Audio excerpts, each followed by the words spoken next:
heard from John. I have 5 objectives today. We're going to define culture, and it's going to be based on what matters most to our patients.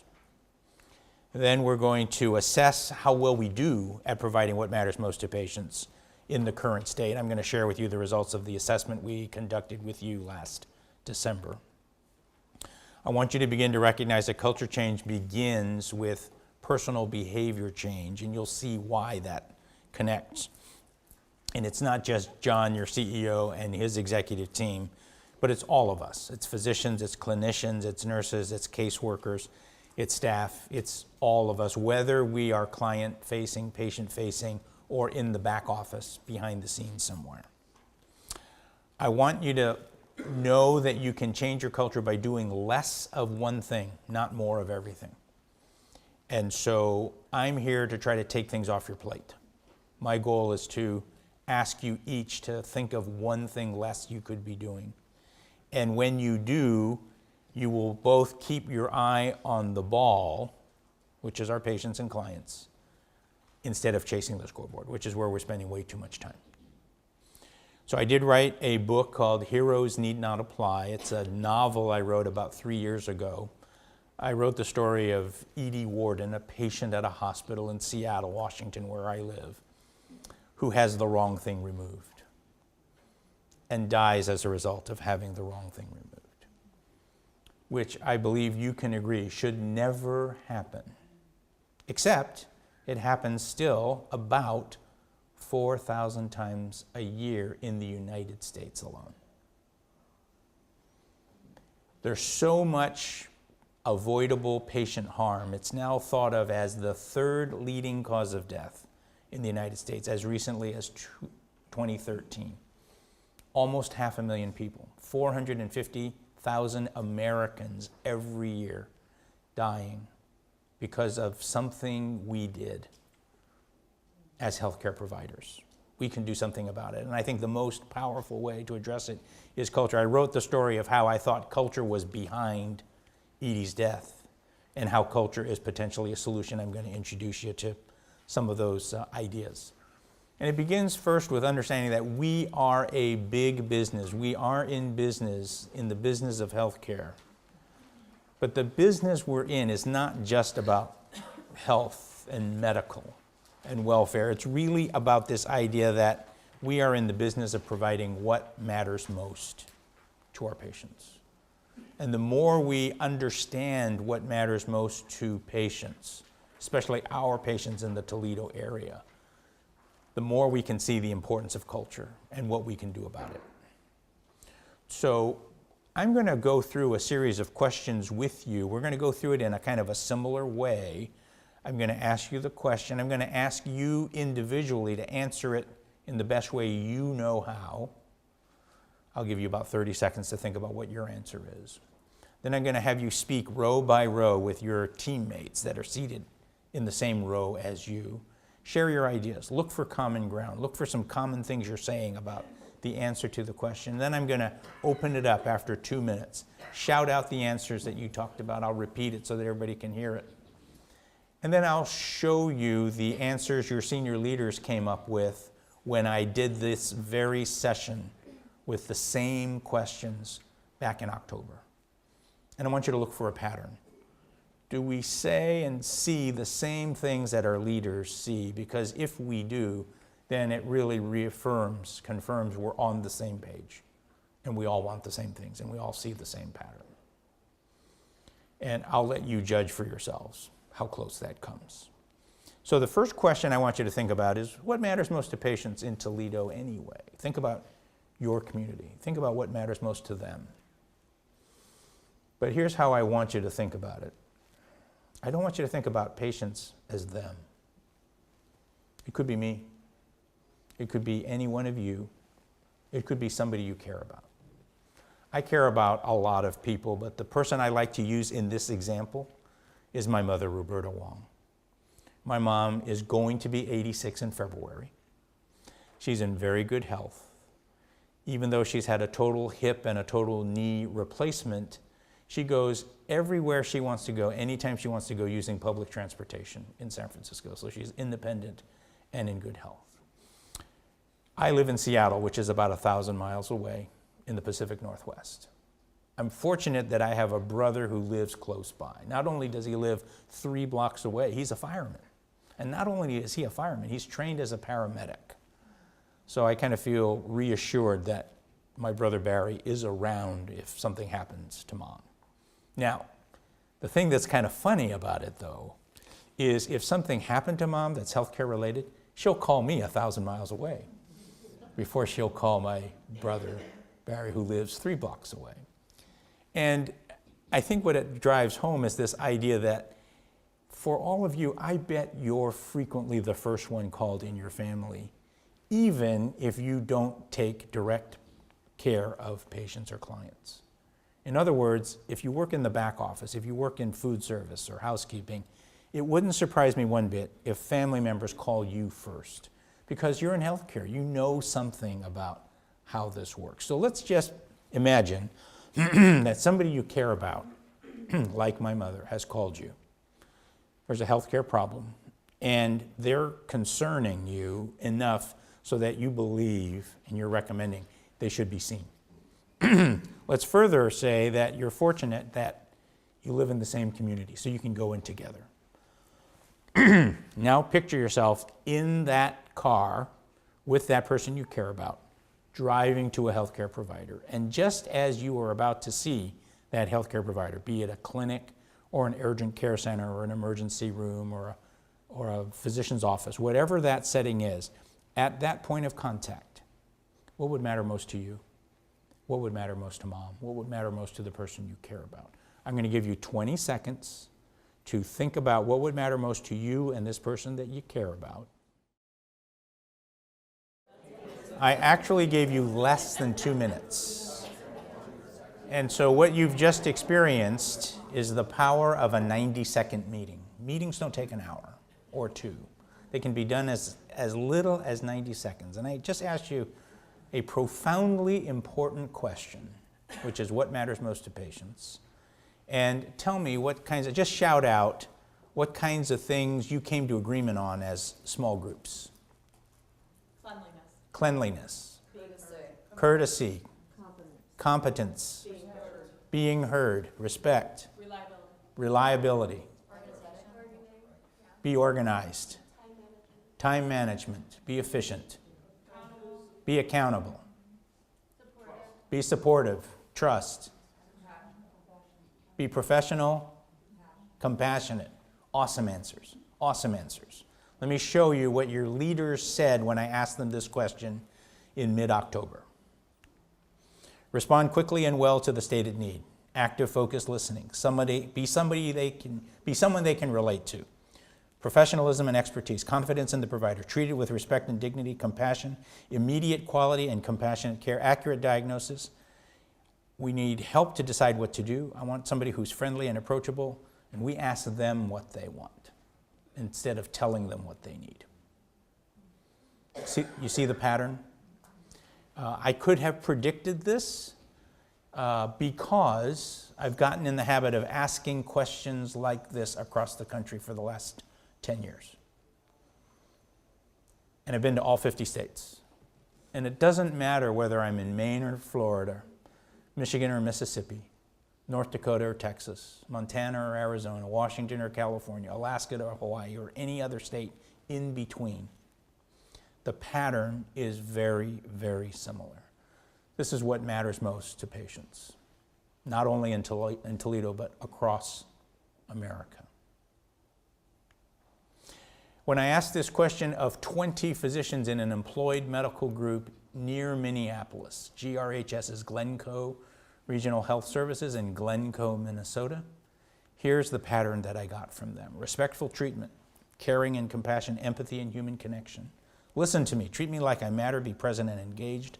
Tell me what's happening, give me clear explanations, collaboration and teamwork, trust, competency, safe, quality care. You see the pattern that you came up with in 90 seconds, what your leaders developed in 90 seconds, what this group of physicians developed in less than 2 minutes. It's the same pattern over and over and over. I like to use this as an example because not only is it representative, it's the order that they said them. And what you'll see is competency and safe quality care, which we kind of assume are in fact sometimes one of the last things mentioned. Sometimes it's the first thing mentioned, but in this particular instance, it came at the end. And then look at all the others on the top: respect, caring, compassion, empathy, listen, treat me like I matter, all of those things. What's that have to do with culture? Well, a working definition of culture is it's a system of beliefs and rules that govern behavior. So another word for culture is behavior. Culture is behavior. Behavior is culture. Now just kind of go back to this list. And the top 8 things are all behavioral: respect, caring, compassion, empathy, listening, collaboration, teamwork. In other words, what matters most to patients is behavioral. Or what matters most to patients is culture. Culture is what matters most to patients, in addition to competency and safe quality care. So one of my favorite quotes about culture is this one: the culture of a company is the behavior of its leaders. Leaders get the behaviors they exhibit and tolerate. You change the culture of a company by changing the behavior of its leaders. Is that believable to you? So yes, I believe that is the case. And I'm here today because your leader, John Sheehan, has become so passionate about this and so committed to this that he wants to see this for himself as somebody who sets the tone and leads the way. But he also wants to see this represented throughout the entire organization. I've modified this for healthcare in that the culture of a hospital is the behavior of its leaders. Hospitals get the behaviors leaders exhibit and tolerate, and you change the culture of a hospital by changing the behavior of its leaders. It's not just the leaders. You could substitute physicians in this phrase. You could substitute clinicians in this phrase. You could substitute nurses in this phrase. It's our collective behavior. And that if we want to change our culture, it's really about changing our collective behavior. It clearly begins with leadership because they set the tone. It includes physicians because they are hugely influential. But imagine if your leaders were serious and you saw they were serious, and your physicians were serious, and your clinicians and your nurses, that would help pave the way for everybody behaving in this way.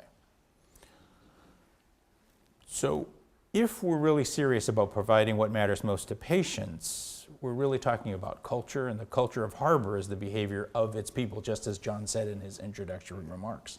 And what Harbor would look like is an organization where people respond quickly and well to the stated need, are active and listening, are people we can relate to, are professional and expert and compassionate and accurate, friendly and approachable, all of those kinds of things. Then the question becomes, how well do we do that? Changing a culture requires changing some of our most fundamental beliefs, assumptions, and habits. So for example, our current incentive is to do things to patients. And the more things we do, the better we tend to get reimbursed. We can't really bill for listening. You may have spent an hour listening to a patient. That may have been very valuable. It's what we believe is important and valuable in what matters most to patients, especially if that patient was somebody that we cared about. But we can't bill for listening. In fact, we have to go through all kinds of, almost bend ourselves in a pretzel coming up with things other than listening, counseling or therapy, or we come up with the medical diagnosis, right, like schizophrenia or traumatic brain injury or addiction of some sort, because those are the magic words that lead to the reimbursement. But if we put listening down, we're not likely to get reimbursed. So it's worse than doing something. Listening is worse than doing something because in that time you were listening, you could have been doing something that was generating revenue for the organization. We believe in the power of projects and initiatives. John said that. But I would go a step further and suggest that we've become addicted to initiatives and projects. And I choose that word addiction for 2 reasons. Number one, is diminishing returns in the addiction model, right? It takes a higher and higher and higher amount of drug to have the same effect. It takes a larger and larger and larger volume of initiatives to give us the same effect. And the other thing that happens with addiction is you can't stop. And we cannot stop our initiatives. When's the last time somebody told you, oh, you can stop doing that one? It doesn't seem to happen. It's like, oh, while you're doing that one, here's another one you could do, and another one you could do. So we just pile it on and on and on, and we can't stop. We've also become addicted to a few bad behaviors, which we believe work well for us. In fact, it's part of our own individual survival mechanisms. For example, I'm going to just test this with you. I'm going to say half of a sentence, and I want you to repeat it as soon as you recognize where I'm going with this, all right? And I want to see how long it takes you. I'm just going to count my hand like this is 1 second, 2 seconds, 3 seconds. So let's see how quickly you respond and whether you all are saying it or not, okay? So are you ready? If you want it done right, you did it like in half a second. In half a second, almost all of you in this room responded. Which suggests to me it's a familiar concept. It could be a daily saying. On a bad day, you might be saying that to yourself maybe, let's just say 2 or 3 times a day on a bad day. You know, like for example, when you're surrounded by idiots. So let's just do the math here. 600 people at Harbor saying in half a second, if you want it done right, do it yourself, saying it about 3 times a day, 1,800 times a day. This is humming in the background. I'm not saying it's wrong. I'm suggesting it's overused. And to make things worse, anybody happy? Anybody look forward to that point in the day when you say, oh yes, I get to do it myself again? Nobody wants to do that. So we're saying it up to 2,000 times a day. Nobody's happy saying that. And we lose our opportunity for teamwork and collaboration. That is part of the default culture that I see in healthcare. And that has become an addiction. We do it in half a second, very rapidly. We do it often. It gets reinforced. And we believe there's no other way. So the rest of this morning is going to be spent talking about what is the other way and what are the implications and consequences if we can't break out of this cycle. So if you want it done right, you become like this character in Heroes Need Not Apply, who's running down the hallway with his blinders on, right? Get out of my way. He's running, as you can kind of, trying to depict somebody running away from you. If you were the patient looking at this book, that person is running away from you because there's something or somebody more important than you are right now. And please don't stop me. Don't ask me anything. Because I'm in this mode of, I'm doing it myself. A patient accountable culture is just this idea that what matters most to patients determines how we practice as leaders. And that requires knowing the distinction between the jobs we do and the role we play.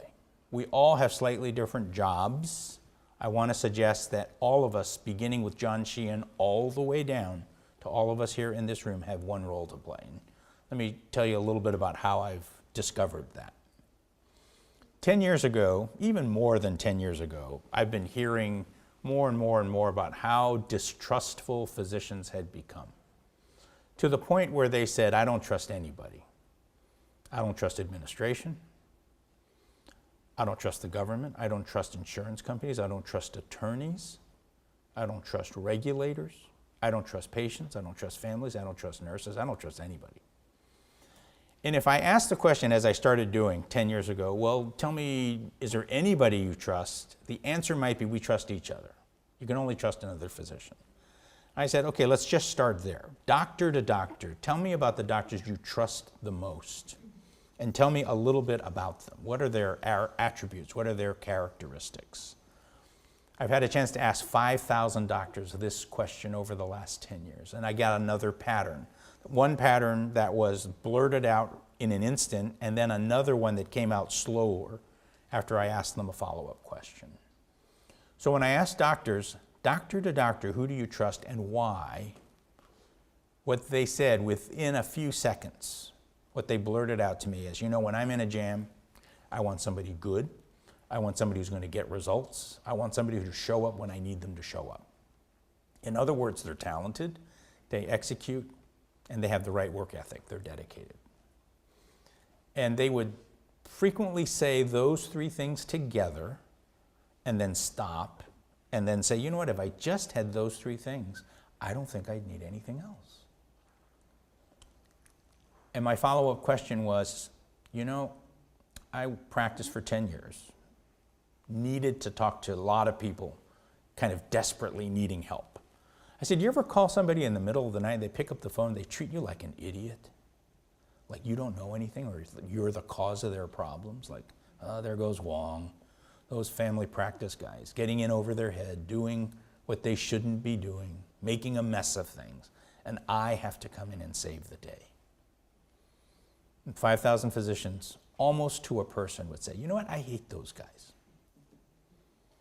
You're right. And I was relieved because it wasn't just me and other family physicians, but then they went on to say, you know, we walk on eggshells around these individuals. We kind of say things and then we duck because we're afraid of how they're going to react. They treat our nurses the same way. They beat up our nurses. They send some of our best employees away. And I said, you're telling me that these three things by themselves aren't enough. And then they said, well, if you put it that way, as if the rest of this was optional, if you put it that way, it would be nice. I'm not holding my breath, but it would be nice if they were good teammates, if they treated me with respect, if they responded to what it was that my patients and I needed, if they took time to listen and understand and not judge me or my patients, and I didn't have to worry about how they're going to react. They were safe to be with. They were approachable. They actually invited disagreements. And what was interesting was in asking doctors to describe their most trusted colleagues, they were actually spelling the word trusted. This constellation of teamwork, responsiveness and respect, understanding, safety, and being good at what they did, talent, execution, dedication. And the doctors would look at that list and they would conclude, yes, this does sum up the best physicians I've ever worked with.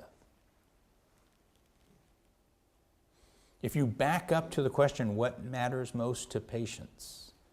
Listening, compassion, caring, respect.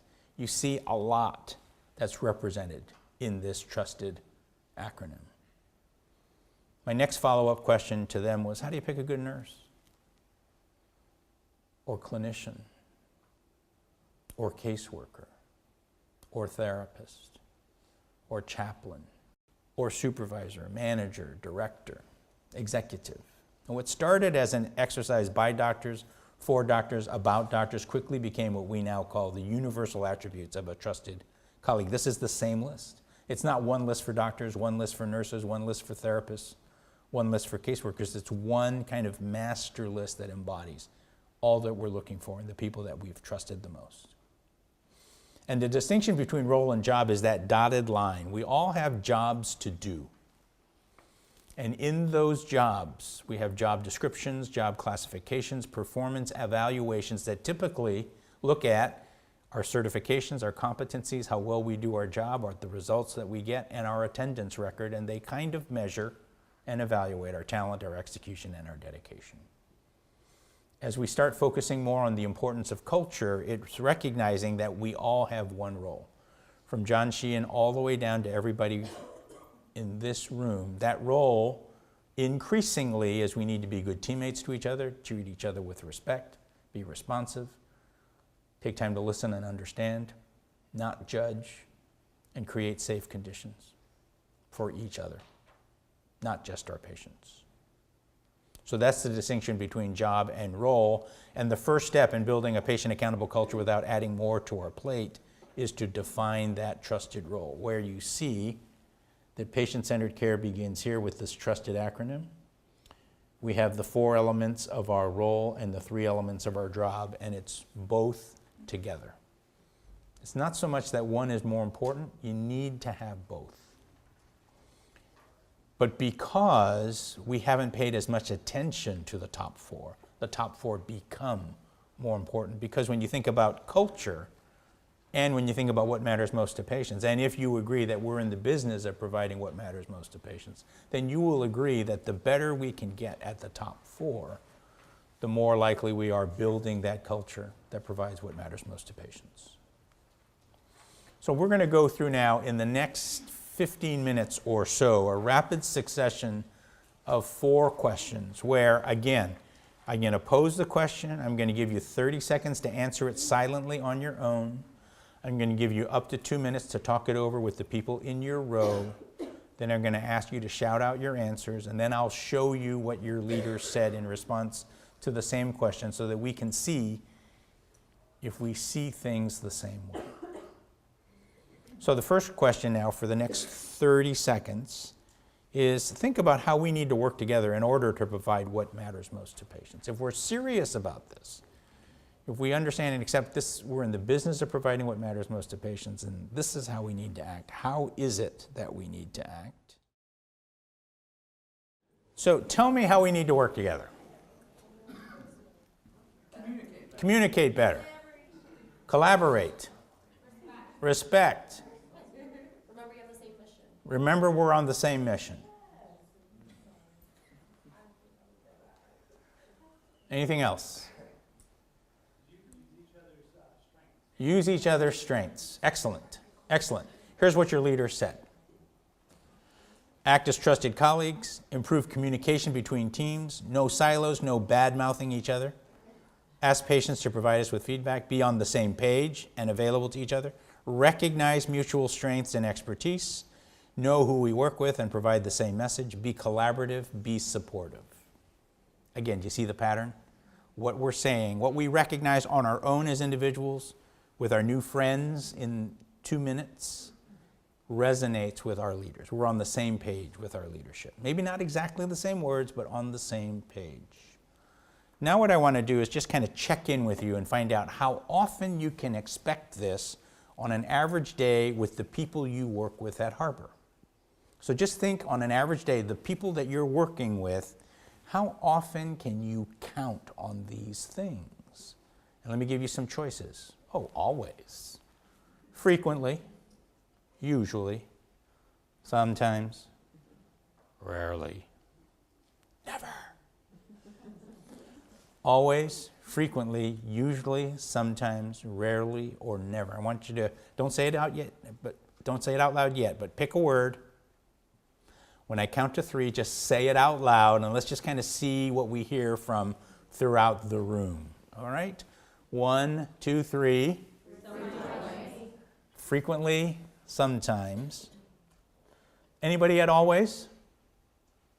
No hands for always. Okay, so somewhere between frequently and sometimes, let's just say usually. Let's say usually, which is, that's not bad, right? Usually we can expect these great things.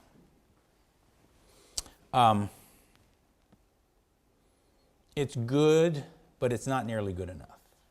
So here's the acid test. The acid test is that my mom is traveling with me in Toledo. She has, let's say, a behavioral health issue, mental health issue that comes up, and I'm now bringing her to Harbor. And I'm driving her in, and I'm trying to build up her confidence, right? And I said, Mom, this is a client. They're really serious about their culture. And I feel so good about this place. Usually, you can expect this. Does that pass your mom test? No. No. So the challenge is, yes, this would be nice. The challenge is to make this always. Always, everybody, every time, throughout Harbor. So for the next 30 seconds, if we actually took that seriously, if we actually got there to where we could say, we always do this with each other, we always do this with our patients and families. Take the next 15 seconds now, jot down what would the benefits be. The benefits to you, your colleagues, your teammates, your department, your unit, your clinic, your site, your system, the benefit to patients and families, the benefit to this community, if you actually could come close to doing this always. Welcome back. So, what would the benefits be? Less stress. Less stress. Better patient care. Better patient care. Job satisfaction. Job satisfaction. People always come to Harbor. People would always come to Harbor. Be the provider of choice or the employer of choice. Both. Great reputation. Consistency. Better for the community. Better for the community. It would spread. It would spread. Amazing. Here's what your leader said. Quality every time, reduce turnover, more efficiency, accomplish more, higher job and customer satisfaction, reduce stress on our workforce, provider of choice, number one provider, improve productivity, perhaps the only thing that would improve it. Instead of cracking the whip on you to do more, get more done, why aren't you hitting your numbers? Imagine if you actually believe that culture and how we treat each other made a difference in how we got things done. Less unhealthy conflict, less reactive, healthier community, the best staff, sustainability, fulfill our mission, improved margin, improved prioritization.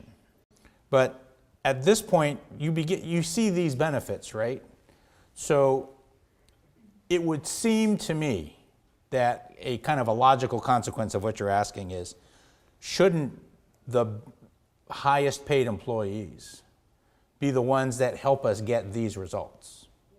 Okay, and if you backed up, shouldn't the ones who help us get these results be the ones who are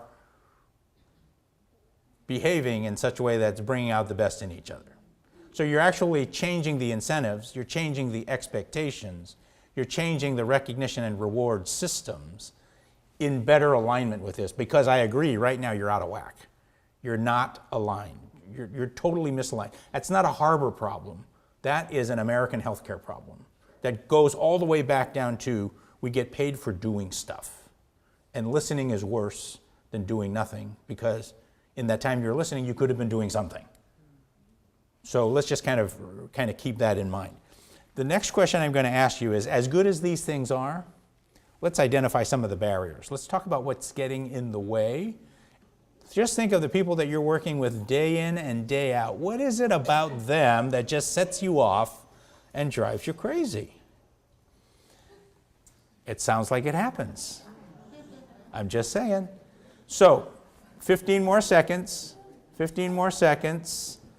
Think of the things that drive you crazy, especially when you have to work with other people.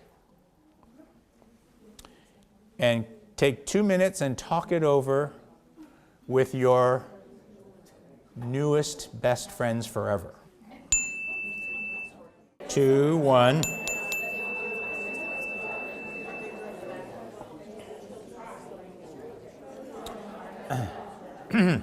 I am always impressed at how much the energy level spikes when I ask this question.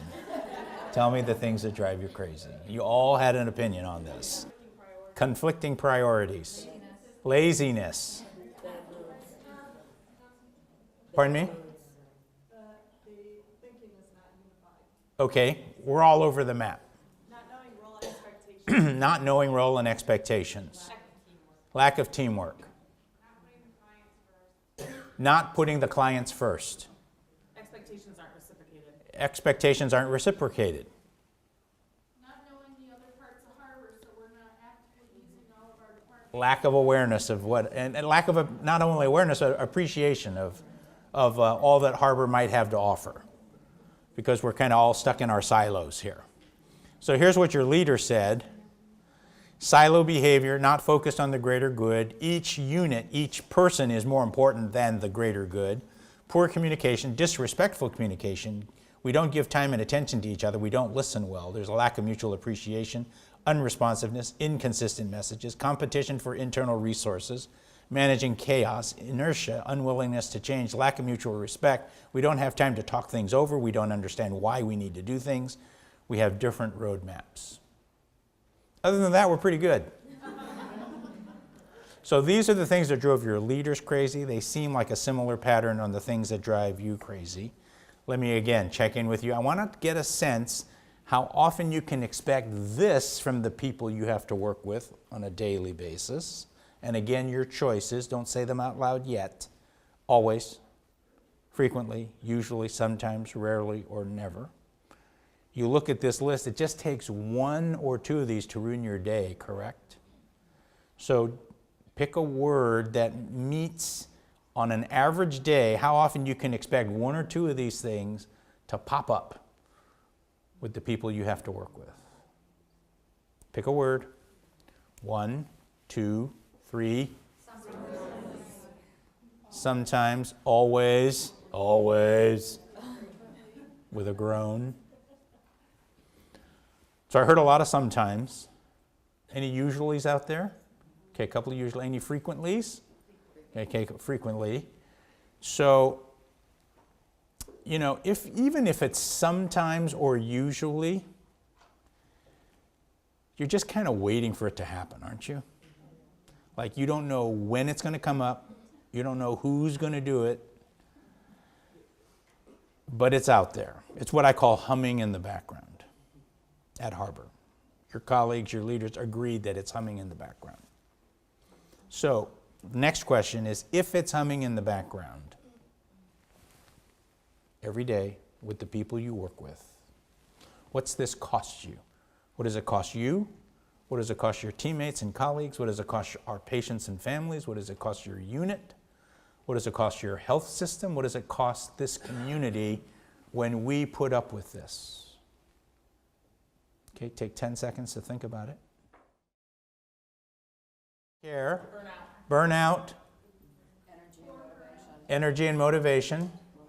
Momentum. Peace of mind. Waste of time. Joy. Turnover. Reduced productivity. Client success. Your leader said, loss of staff and clients, poor care for those we serve, time, energy, client focus, and our sanity, loss of motivation, energy, and resources, impairment of client services, lost productivity, loss of revenue, increased stress, sleep deprivation, loss of faith in leadership, lost lives, patient harm. It costs us harmony, health, and quality. Staggering costs. Remember, John said in the beginning, I'm not here to tell you what to do. I want to hear from you what your point of view is, and what you're hearing, what I'm hearing from you, is exactly the same pattern as what I have heard from leaders. So we are all paying the same cost. Now you begin to see the impact of culture on our organization. These are the 4 questions that we asked, which was, how do we need to work together? What would the benefits be if we could do this always? What drives us crazy when we have to work with other people? What does it cost us when we allow that to hum in the background? And this is a glimpse into culture, because those same boxes could just as easily be cultural strengths, cultural weaknesses, cultural opportunities, cultural threats in this fashion. Strengths, opportunities, weaknesses, threats. If culture was a strength, we would have great communication, we'd have no silos, we wouldn't be bad-mouthing each other, we'd know who we're working with, we'd be on the same page, we'd collaborate, we'd be supportive. And the opportunities, quality every time, reduced turnover, improved work environment, lots of things. The things that drive us crazy, our culture is a cultural weakness, silo behavior, poor communication, lack of mutual respect and appreciation. Different, we're all over the map. and that the threats, loss of staff and clients, poor care, loss of motivation, loss of productivity, increased stress, loss of faith in leadership, etc. This is the same pattern I've gotten across the country. This is a representative pattern I've gotten from Glencoe Regional Health Services. So at this point in the meeting, if we stopped right now, the punchline would be, obviously, we need to be more trusted, which is what I'll call our kumbaya moment together, right? Dr. Wong just brought us in a room, had us hold hands around the campfire, right, and sing kumbaya together. And it has to be more than that. And what we have to recognize is it's not just that we don't do the TRUS part, the trusted part, enough. It's that we replace it frequently when we're under stress with the opposite, and the opposite I would call distrust. It's not just the absence of trust, it's the dysfunctions that we lay on top of this when we do the opposite. So what's the opposite look like? Think of the opposite of teamwork, the opposite of respect, the opposite of understanding, the opposite of safe, and the picture which begins to emerge is poor or no teamwork, bad attitude, disrespect, whininess, disdain, sarcasm, rigid, intolerance, being judgmental, impatient, cynical, closed, shut down, threatening, unapproachable, intimidating, bullying, cursing, yelling, or gossip. And suddenly that doesn't seem touchy-feely anymore. The pattern that I've seen across the country, and Harbor is no different, is it's not just the absence of the TRUS part. It's the replacement with its opposite, the dis-TRUS part, the distrust part. And it comes especially when we're too focused on doing our jobs, too focused on productivity, too focused on hurry, hurry, hurry, more, more, more. Oh, here's something else you have to do. And pretty soon you start saying to yourself, you start saying to your colleagues, you hear your bosses saying to you, or you are saying to the people you lead, I don't care how you do it, just get it done. At which point, if that's true, I don't care how you do it, just get it done. You might then start to say, I don't have to be a teammate. I don't have to treat people with respect. I don't have to take time to listen and understand and be safe. That's just going to slow me down. I've been told I need to be more productive. I've been told I need more units. I've been told I need to get more done, so I'm going to get it done. And I'll show up with the opposite because nobody's emphasized, nobody's held me accountable for the role that I play. And not only that, I'm seeing in others, I'm seeing in my leaders that they're doing the same, so I'm just going to fall in line because productivity is the word of the day. The root cause, I think, at Harbor Behavioral Health, among other health systems across the country, is that the absence of role clarity leads to distrust, the opposite of TRUS. And I see that in individuals, I see that in leaders, I see that on teams, I see that on units, I see that throughout the organization. Does that come close to what you see on a bad day? Okay, so I'm seeing many of you kind of nodding or sighing in agreement as we point this out. So let me show you this video, just a dramatic 30-second video, okay? You'll remember it. There we go. This is your brain. This is drugs.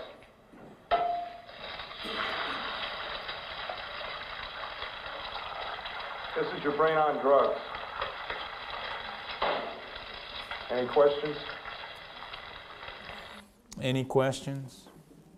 Pretty dramatic, isn't it? It's about a 30-year-old public service announcement that launched the war on drugs back in the 1980s. And so there's a couple of reasons I picked this.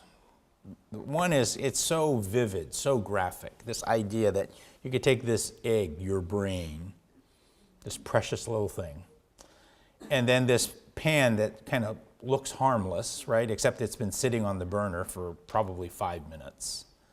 And then the minute the egg hits the pan, it fries. to imply that your brain circuits will fry immediately on contact with drugs.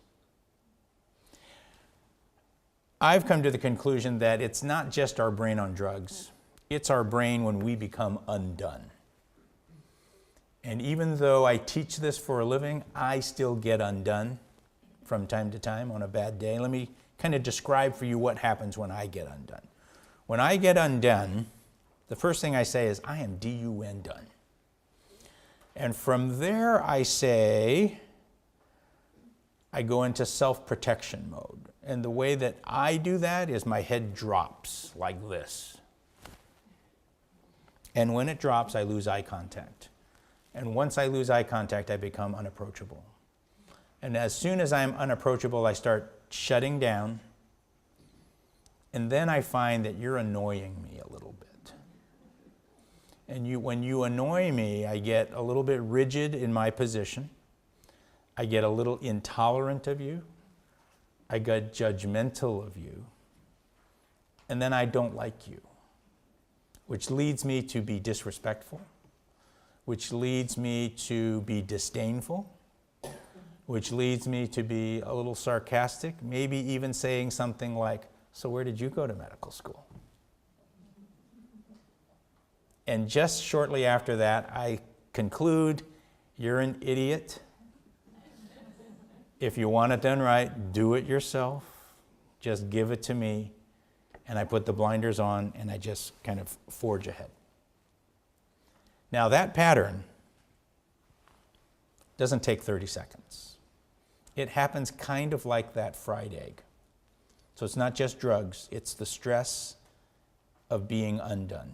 And it just unfolds in an instant. I don't think I'm the only one. Everybody may have a slightly different pattern, but the pattern unfolds in a similar way, rapidly. And the punchline of all this is at the end of that sequence, you're probably saying, if you want it done right, do it yourself. And then we go into hero mode. We put the blinders on and we act in the opposite of the role that needs to be expected. So I think the root cause is, this is not just a Brian Wong problem, but I think this is a healthcare kind of industry problem that's pervasive because there's just so much going on and there's so much to do that we become so focused on our job that the role is no longer important. And not only is it not important, we show up with the opposite because we believe that's the only way we can kind of clear out the debris so that we can get things done. And if productivity is the order of the day, then that kind of intensifies all of that. My most important intervention is I have to spend time and energy and focus to try to break that cycle. So the first thing I have to do is recognize when it's happening. And so the first thing that I recognize is I recognize the weight of my head dropping down. And I recognize that I'm shutting down. And that begins with not looking at somebody.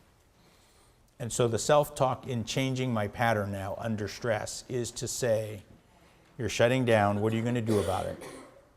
And then kind of an intentional series of steps that says, look up, look that person in the eye, give that person the benefit of the doubt. Maybe they're not wrong. Maybe they're not an idiot.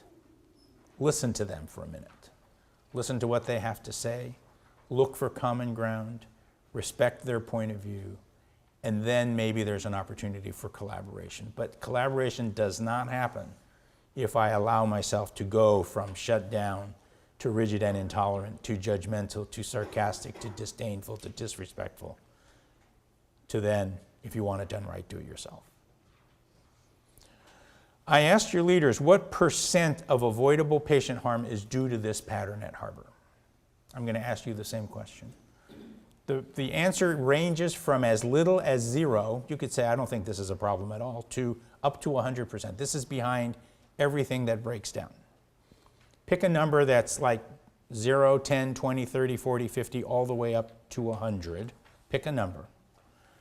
And then I'm going to start at 100 and work my way down. And I just want us to take a look around the room to see when half the hands go up. So raise your hands if you think it's 100% of the time. Usually not many hands go up. 90% of the time. Raise your hands at 90. Okay, we got one hand at 90. Keep it up. How many at 80?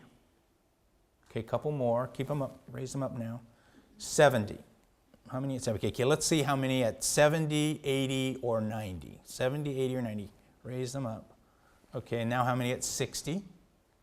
Okay, I've got half the room at 60.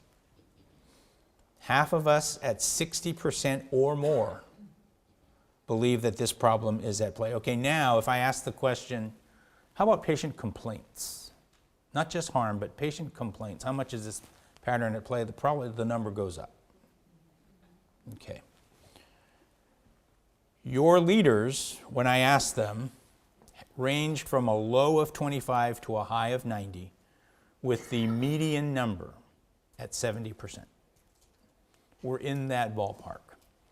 Now, this is just one pattern, but one pattern that's somewhere between 60 and 70% at play when things go wrong. That sounds like a root cause to me. There is no other single situation that explains all of the avoidable harm that we are currently inflicting on patients and families. And therefore, if we can fix it, if we can improve it, it will go a long way toward improving not only the harm, but the time that we spend and the lost productivity we spend fixing things that go wrong. Therefore, countermeasure number one must be, I love this special effect here, that we kind of eliminate the things on the right-hand side to give the left-hand side a chance to come through. Between stimulus and response, there is a space. In that space, I have the power to choose my own response, and with that response lies my growth and my freedom. In other words, other people don't make me go to the right side. I choose to go to the right side. That's the new thinking. The new thinking is, because I was surrounded by idiots, they made me go over there. That's old thinking. The newer thinking is, I chose to go there because that's been my typical reaction under stress. I know better now. Dr. Viktor Frankl had this insight in the middle of his experience in a Nazi death camp. Some might say, well, that's not as bad as a bad day at Harbor. But I think you all know that being in a Nazi death camp is about as bad as it can possibly be. Deprived of food, of sleep, of shelter, of clothing, of dignity, and in that circumstance, Dr. Viktor Frankl says, these prison guards can do all of these things, but the one thing they can't take away is how I'm going to respond. I'm going to create space between the stimuli and how I'm going to choose to respond. I'm going to choose to respond by thinking more positively. I'm going to think about my family. I'm going to think about what it's going to take to survive. And I'm going to think about what I'm going to do with my life after I get out. And if Dr. Frankl can create space between stimulus and response in a Nazi death camp, I believe we all have the capacity to create space between stimulus and response in our daily lives at Harbor, which is step one in culture change. So changing a culture requires changing some of these beliefs and habits and assumptions.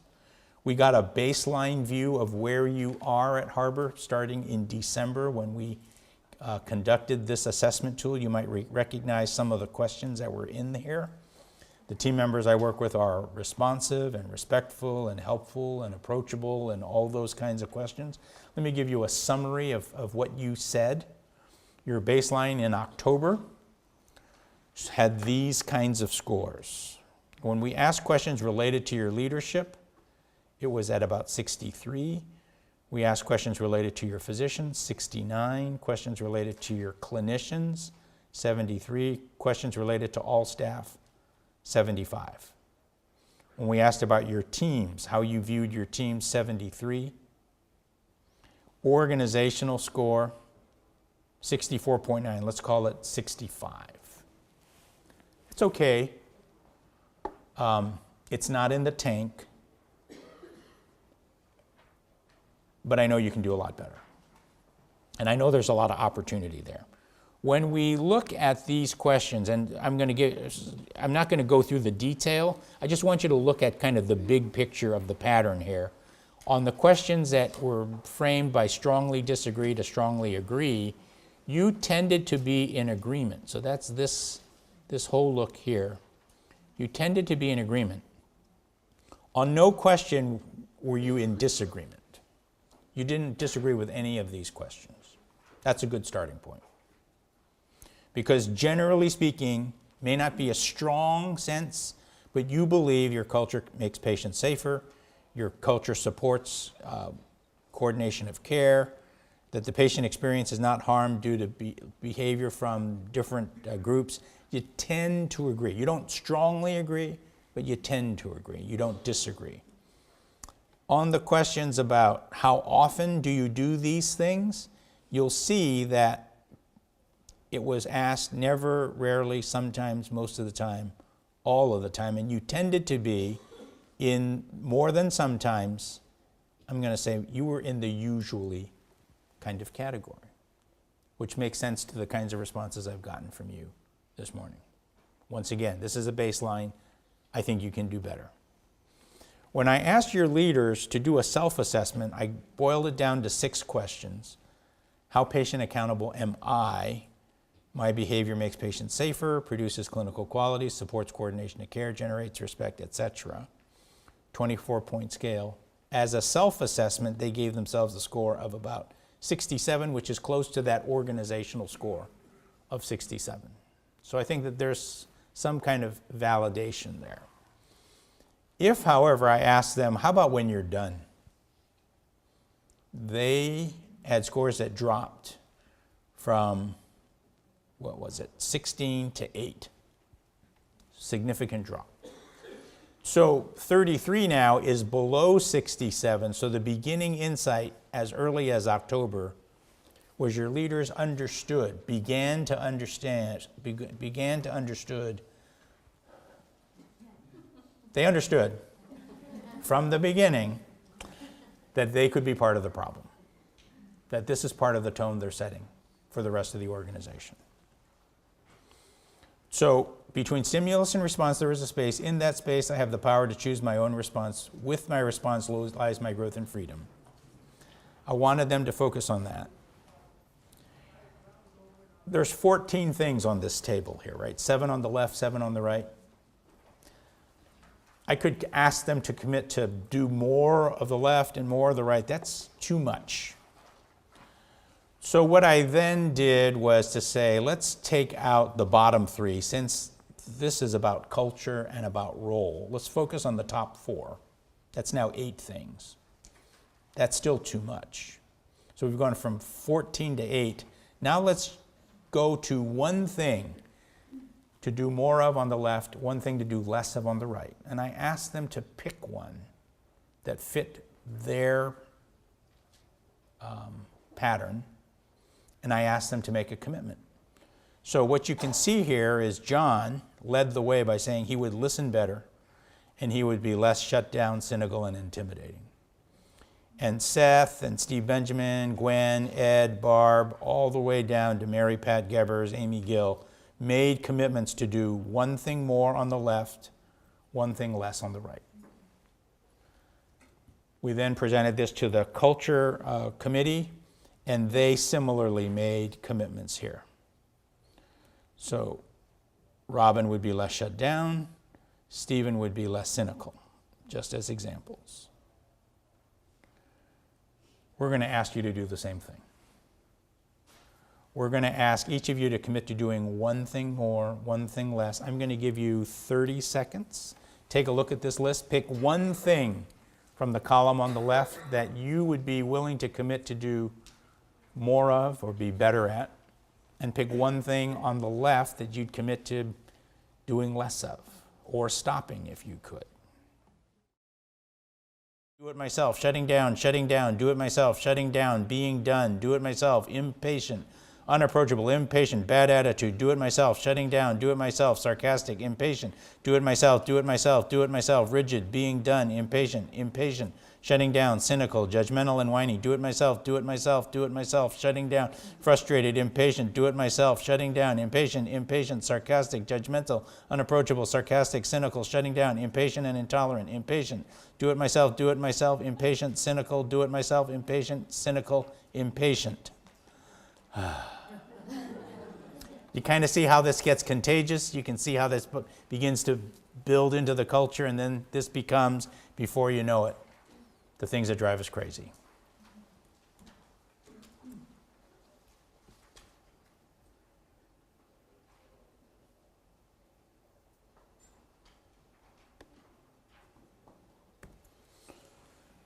So I ask your leaders, now that you've made these commitments, the next time you think of yourself getting done, how would you score yourselves? Keep in mind that the last time they did this, when I asked, they were at a score of 8, right? 8 out of 24, 33%. They said they could get up to 18. So part of their recognition is we can be better, we must be better, we can be better than our baseline score, even when under stress.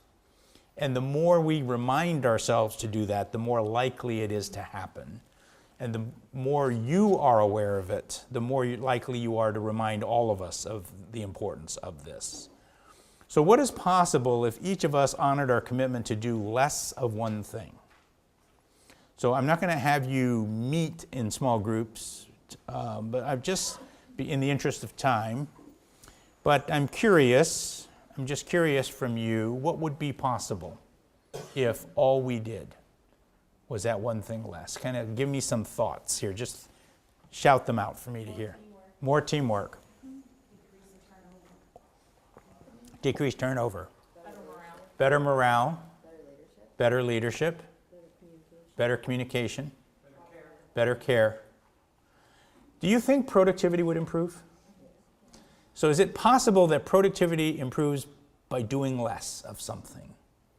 That's kind of interesting, isn't it? Instead of kind of asking you to do more, and by the way, you're not doing enough of it, is to start getting in the habit of doing less actually creates a belief we could be more productive, which then kind of feeds into a different conversation at the level of leadership that says maybe we should be looking at productivity a different way.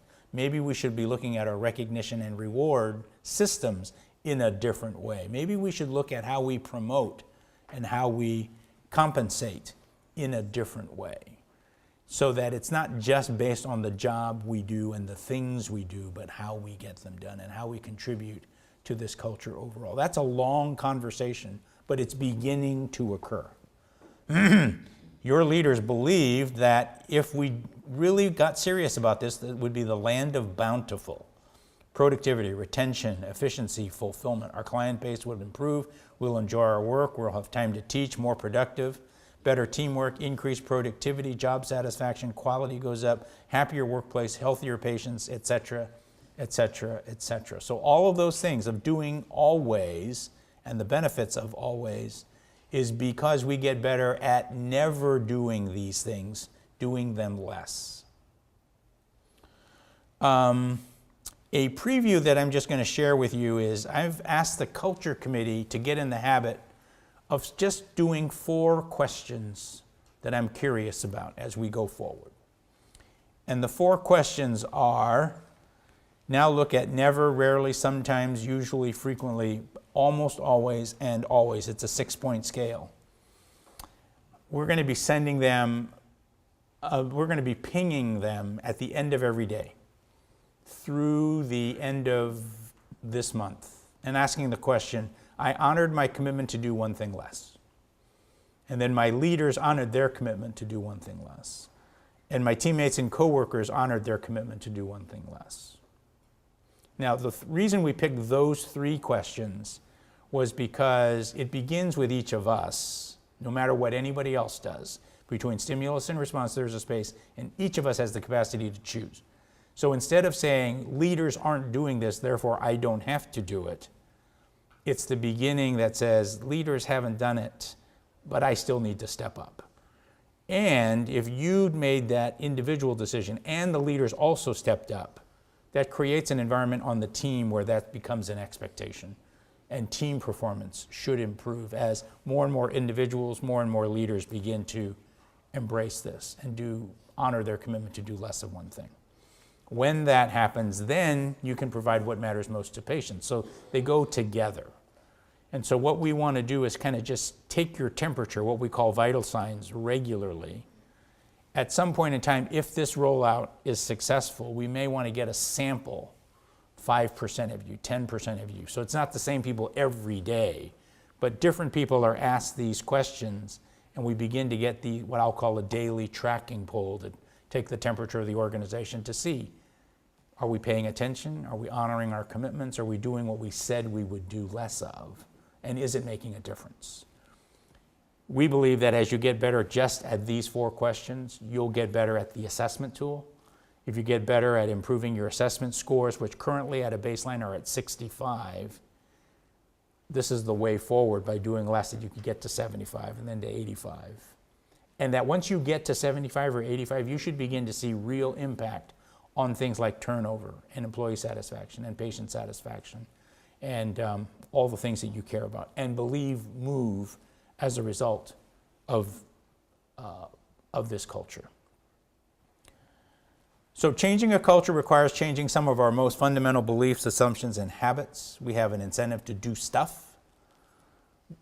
Doing things is currently more valuable than listening. I'd like to begin to change that dynamic. We believe in the power of projects and initiatives, and rather than adding more to your plate, I'd rather take away from that addiction. And not only do we take away the addiction of doing stuff, we take away the addiction of our own bad behaviors, which all too frequently leads to, if you want it done right, do it yourself. So we've defined culture based on what matters most to patients. I've shown you your current baseline, which is at 65 points. I hope you see that culture change begins not only with leadership behavior change, but personal behavior change. And that we can change it by doing less of one thing, not more of everything. And when we do that, we keep our eye on the ball. And the scoreboard improves, including the productivity metric improves, because we're able to keep our eye on the ball. Now, you've graduated. Your diploma for graduating is a trusted colleague card. Stephen and Robin, I think have you passed them out already? No, you have them, so they will be passing those out. Keep in mind, we are going to, this is session number 2 of 12. We have 10 more to go. I hope you will encourage your colleagues, if they haven't come, to come. What you can count on is that if you see a colleague wearing this, it means they've come to a session, because we don't hand them out until the end of a session, and it means they've made a commitment. So you could ask them, what commitment did you make? You can remind each other, or you could at least know that they've made a commitment to do one thing less. I want to wish you the best in creating space between stimulus and response, that by doing less of the things on the right, we almost automatically do more things on the left.